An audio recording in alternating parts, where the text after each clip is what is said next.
Right on cue. Coach, thanks very much for joining us. We'll start when you're ready, sir. Okay. Am I unmuted? Yes, you are, sir. Okay, good. Well, just, obviously, EJ asked me to kind of put a end of the chapter, I guess, on our game last week, just so, it wasn't 2 weeks later, I guess, when we address each other and talk Florida State on Monday. So we've had a really good week off. I think it's a much needed rest for our team mentally and physically.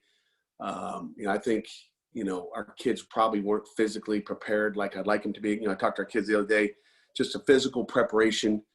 I think it all starts there. And again, I have the same thoughts as I did after that Notre Dame game of what I saw. There's not a whole lot of, thoughts I have after that. I mean, what I saw was probably pretty much what it was. But when you watch our kids on tape and video, I just don't think we were as fast as we needed to be. I think we're one of 5 Power 5 teams that have, worked through this crazy times that we're in and played 7 football games. And, we didn't play, it against, 4 non-conference opponents to start off the year. It was, 1 non-conference and 6 straight physical, tough ACC football teams. And no one else has done that. It was kind of a concern last Thursday in practice, and I cut practice way back. Probably didn't cut it back enough. But I just don't think our kids were, again, there's the mental fatigue as well as the physical fatigue. And obviously it's a good football team. So that's kind of where we started off there. But we've had a good week. I think our kids have needed it. We've got 2 good days of practice in this week. 1 in shells, no full pads at all. 1 in spiders. Just running around, working on a lot of, just kind of, what we call the ABCs, the fundamentals of, what we're going to do to get better. Just kind of looked at a lot of tape and just kind of self-evaluated like we normally do in a bye week.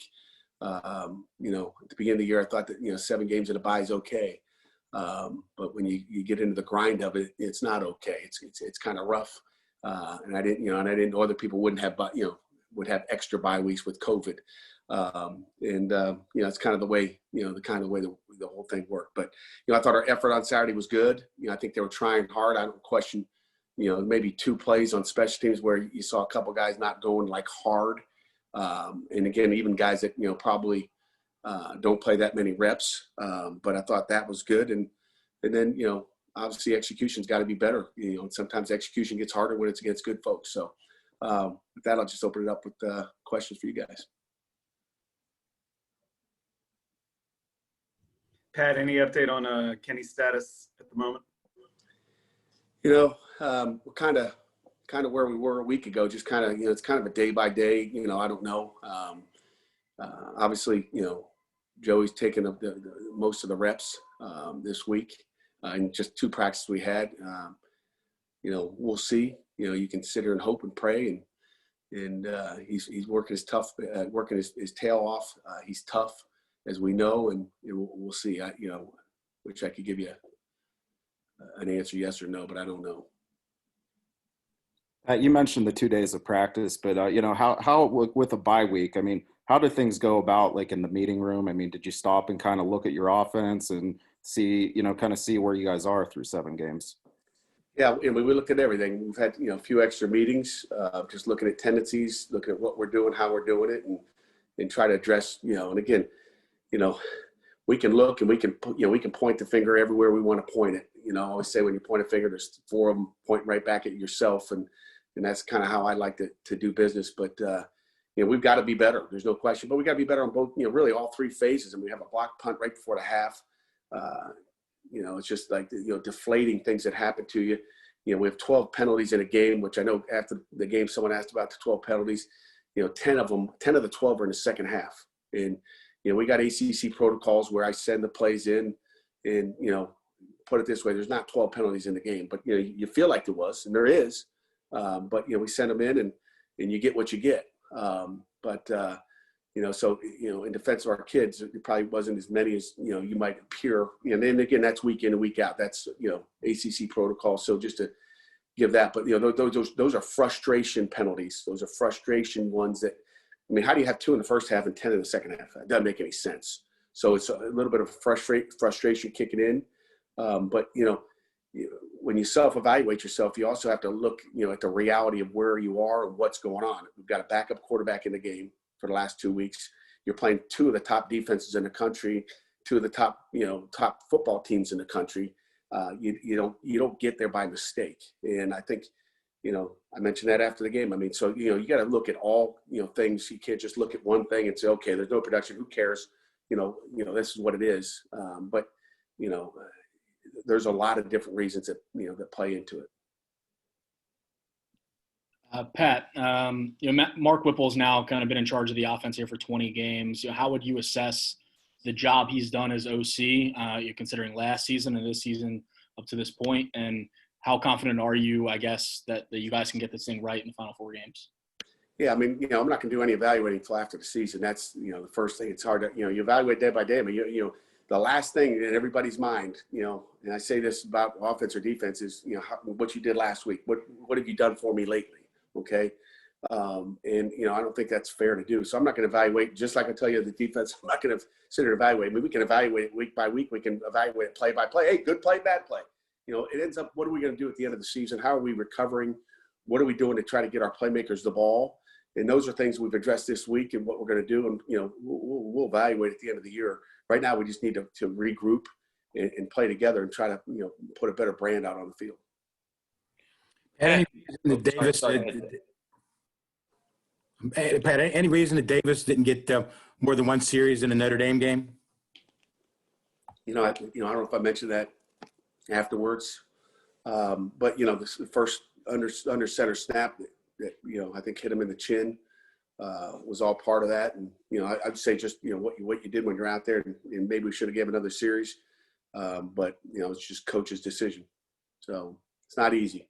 It ain't easy going after. He's another young guy. We've got 2 redshirt freshman quarterbacks, guys. It's where we are right now, and it's not easy for anybody. I got a lot of faith in Joey Yellen.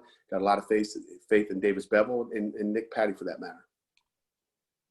Pat, looking at the tape, you've often talked about trying to make things consistent on both sides of the ball and seeing consistent production from players. What was something that you saw that was inconsistent? Maybe looking back on your past few games, but you've seen improvement from different departments in your practices, looking at things this bye week. You talking offense or defense or just overall? Oh, either side of the ball, just like if there's any specific group that you've seen improvement on where we might have seen inconsistency. Again, it goes week by week. I mean, you look really good when you're playing Austin Peay. All of a sudden, Notre Dame doesn't make you look as good, Chris, so it's hard to say that. If I look just last week, obviously you're not happy with anything. I mean, we're blitzed. I talked about those 129 starts. You talk about Ian Book this year compared to 2018. It's a different dude. And I thought we're a different animal too. But everybody kind of elevates their game. You hope everybody's getting better every year, every week. But it's really hard to say that, because there's different guys you're going against. I mean, just looking at some of our pressure. I mean, when you watch the tape and you guys go plug it in and watch it again, I mean, we've got some good stuff. Our guys are doing some good stuff, but they're getting blocked. And those other guys are on scholarship, and they're big and they're strong, and they got 129 starts for a reason. Our defense played hard. They did some good things, but, we had a lot of one-on-one blocks up front, and really our defensive ends were winning some matchups inside. Kalijah won a match on a big play, but just a second too late. And again, if it's an average line, it looks a lot different, but you probably couldn't have faced a more experienced offense or defense for that matter in both those football teams. I mean, it's an experienced group on both sides of the ball, and they're sound and they're physical. So, I mean, you're trying to compare the improvements. It's a kind of a week by week. We made improvements, through the weeks, and then there's some things you did good, but it just doesn't look as good because of who you're going against, if that makes any sense. Coach, you mentioned frustration in the second half. How are you dealing with the frustration level now? I imagine the bye week came at a good time. Are you dealing with as much mental right now as you are some X's and O's? Not really. I mean, I think our kids, I think we closed the chapter because we gave them Sunday off, and we closed the chapter on Monday. So it was about 60 hours post game. So it's kind of a little bit more time involved, just to let them, have that Sunday and relax and soak it all in. So, I mean, every day's mental. I mean, every day's a mental game, whether you're winning or losing. There's dealing with the guys that can't deal with success or the guys that can't deal with failure. So I think that's always something. The mental never leaves. It's always there. But, I think there's frustrations during the game, but I think our kids rebound quickly and then they're ready for the next challenge. And that's what we've done this week. And our guys, like I said, 2 good energetic practices so far this week. They weren't, about an hour and 20 minutes. I'm going to get them fresh. I got to get our guys playing fast. I got to get them feeling fast and physical and having their legs underneath them. I mean, it's hard to see the speed of a D lineman, but I just don't think physical preparation wise, again, just 7 straight grinds. And, there's more to the grind than just what you see on the field. I don't think people give these kids enough respect for what they go through during the week, whether it's, the training room, all the hours they spend here, getting COVID tested 3 times a week and waiting in line and your 6-foot distance down in the training room to get all those things. There's a lot of things involved, and it's a long season. And our kids have done a heck of a job of getting where we've gotten as far as just being able to play those games. And my hat goes off to them again, because you see it happen around the country, whether it's in Wisconsin and now down at Clemson in the NFL. I mean, it's not, and our kids have done a great job at that, but that doesn't give you a win or loss. Pat, is this bye enough time to you talked about doing some self-scouting, but to see something that maybe you can be doing differently and then put that into a game plan to use next Saturday? No question about it. There is. And, a bye week is big because you got a lot of time to evaluate it and see what you are for sure. Bye week is all you need. We don't need 2 bye weeks. I don't want 2 bye weeks. What are some of those things that, obviously, I don't expect you to tell me the whole game plan, what you're going to do differently, but maybe what are some of the areas that you've seen, specific areas that you've seen that you think you can improve on given these 2 weeks? Again, I'm not going to give you the game plan. I'm not going to give you anything really there. There's all kinds of things. It starts with, this week we worked a lot on fundamentals and just making sure, that we've got to do our job, regardless of what the coverage is, the front coverage is, the blocking scheme up front, or the pass concept. So, it comes down to, first of all, just getting back to basics and having time to, more time to focus on that. And I think that's probably where it starts. Pat, does it become a lack of confidence thing? And is there something in practice you can do to build that or to reestablish that if that's the case? I think, you always worry about that, but I think, the only thing to get your confidence back is a win. So we need to go out and play well. We need to be coached up well. We need to execute well. And the way you get confidence back is to get a W. I think that's the most important thing. Pat, I know you recruit a certain type of player, especially on defense, a way that you want to play. You like to send guys, you like to leave your corners out there and hope they win more battles than they lose. That being said, this year you guys have been susceptible to the big play. At what point do you kind of say, you know what, maybe we just need to have our front 4 kind of do their thing and the other 7 guys kind of drop back and provide as much help as possible? Well, we do both of those. So that's part of our plan. That's part of what we do. You can go through it where we're, dropping 7 and playing cover 3. You're bringing pressure and playing cover 3 and you're playing your quarters. Again, it comes down to who you're playing against and what they do against you. And, I think we do a pretty good job at that. So, I don't know where we're ranked in the country. We'll see where we are at the end of the season. We're not going to consider and grade anybody off of 1 football game. And, we gave up 3 touchdowns on defense on short fields, gave up a block punt for a touchdown before the half. That's 28 points. You subtract 28 from 45 or whatever it was. We can't give up short fields. You're not going to be very good on defense if you're giving up 38-yard touchdowns, period. It's just tough. The offense is sky high when they see that field position, and there's a momentum change in the game, and it's not easy. So we're going to, you watch football on Saturdays and Sundays, I'm sure it's not, you're not just watching Pitt football, but I see it all over the place. I don't think it's any different. We're going to make plays. They're going to make plays, and we just hope we make more plays and score more points than the other team. We're not going to be perfect. I can promise you that. Pat, obviously the Florida State game and the other games are important for your seniors and the rest of the team. But are the games also important, and this game coming up also important, just for the general nationwide perception of your program at this point? Every game we're going to play it one at a time and try to be 1-0, but every game's important. And, I'm not worried about the perception outside. I'm worried about the perception inside here. I'm not worried about all the pundits out there. I'm worried about what our kids feel. And what our coaches feel. And again, I want it for our kids. I'm not worried about everybody out there. I don't read about what you guys say out there, nor do I like to, because I know how it is. I know what it's like. So that's why I don't have to even look. That's kind of the way this world is built and the way it is. And social media makes it even nicer. Why don't we take a couple more? Will, I believe you had a question, if I'm not mistaken. Yeah, Pat, I'm working on a story on sort of mental health opportunities for student athletes, and I got a chance to talk to Kristen Mackel last week, and she was great, by the way. I felt like I owed her a copay at the end of our talk. She was so You should pay up. She was so good at breaking me down. But and she mentioned specifically that when her staff became, and she and Lee came on full time to be embedded at Pitt, that you basically brought her into the facility and said, guys, this is, if you need help, this is one of the people you need to talk to. You mentioned earlier, Kessman mentioned earlier in the year about talking to somebody. I know you connected him with somebody that you met in Michigan State. I'm just sort of curious, what role do you see as a head coach has in sort of making sure kids are aware of what's available to them, and how more aware are you of their mental health and the importance of that now compared to, even back when you were playing? I mean, I'm sure coach wasn't trying to figure out where you were at back then. No, I mean, this world is different. We're living in. I mean, it's different in your business than it was 25 years ago. And, these children, these kids, these players, these student athletes, need coaches in all phases. It's just tough. It's more single parent homes.